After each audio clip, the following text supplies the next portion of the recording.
Hey guys, this is the Canadian Baconer, and in this video, we're going to be talking about some Battlefield Hardline information. Now, I have not really covered Battlefield Hardline at all, but you know what? I decided to give it a try because I wanted to stick with the whole Battlefield thing on my channel.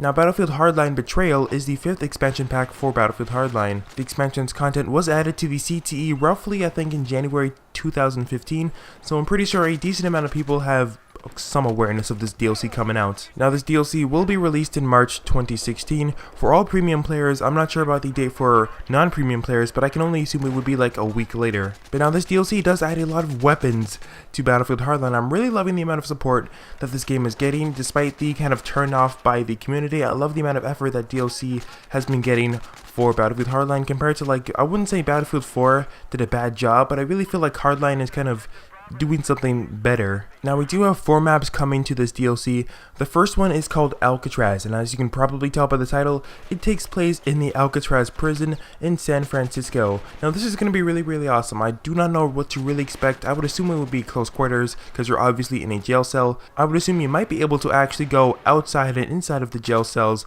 because I would imagine that just fighting in these cells would turn into, I don't know, an Operation Locker, which is obviously not the best experience. Now, the next map is called Cemetery, and again, as you can probably tell by the title, it takes place in a cemetery, but this time it takes place in New York. So I would really assume that this would be a really dark map.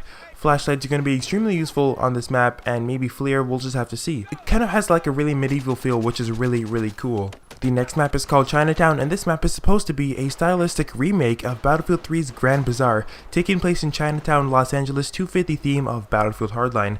Now, I'm pretty sure a lot of people that played the original Battlefield 3 Grand Bazaar had a crazy experience with it, and I can only assume that this is going to be hopefully equivalent or even better than the past experiences with Grand Bazaar. Honestly, I did not play a lot of Battlefield 3, so I can't really have my input on this. I might look at some gameplay from, you know, a couple years ago just to see how the gameplay goes, but hopefully this map does turn out to be really awesome as well. Moving on to the final map, Thin Ice. It is set around the crash site of a Federal Reserve plane in the Sierra Nevada mountains, so this is going to be, again, really cool, and a lot of the vehicles kind of accommodate to the different maps, which is really cool to see. Now, I'm going to just kind of skim through all of the weapons because they should be relatively similar to things that we have had in Battlefield 4 and Battlefield 3, so hopefully if you do recognize some things, feel free to say so down below in the comment section. First off, we do have the RPK-74 from Battlefield 4, the AUG-3, the MX4, the M4 shotgun, the M98B sniper rifle, the M1903, the SPAR, the MP9, the improvised gun, which is going to be a secondary for the professional class,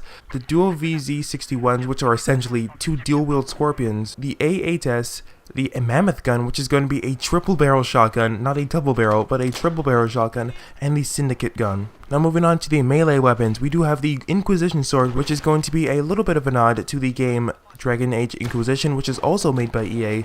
We do have the Carabet knife, which I will leave a picture up on the screen right now. It should look relatively similar to the knife within Counter-Strike Go. Next off, we have the Cleaver, the Devil's Toothpick, and the Shovel, which is obviously going to be the most destructive thing out of everything on this list. And now finally, we do have vehicles. This time we're only getting 2 vehicles, but I don't think people are really going to complain considering we got so many new weapons and gadgets. First off, we do have the Snowmobile, which is obviously kind of self-explanatory, and then we have the Hearse. Now the Hearse, I will leave a picture up on the screen. It's kind of one of those vehicles that you would see actually going to a funeral or a cemetery, so that is really cool. But that is actually going to wrap up the video. Hopefully you did enjoy. Tell me what you think about all this new content coming into the next Battlefield Hardline DLC. Feel free to leave your comments down below. I think it's really awesome. Like I said before, I'm loving all the support that this game is getting. I really hope that the next Battlefield game can do just as well with the DLC and hopefully have a lot more balancing fixes. But that's actually going to wrap up the video. If you enjoyed, feel free to give this video a like and subscribe to this channel if you're not subscribed already for more content like this. I'm probably going to be covering some new Battlefield information in the upcoming days, so stay tuned for that. And yeah, thank you guys for checking out this video as always, and this has been the Canadian Baconer. Stay crispy, and I will see you in the next video. Peace.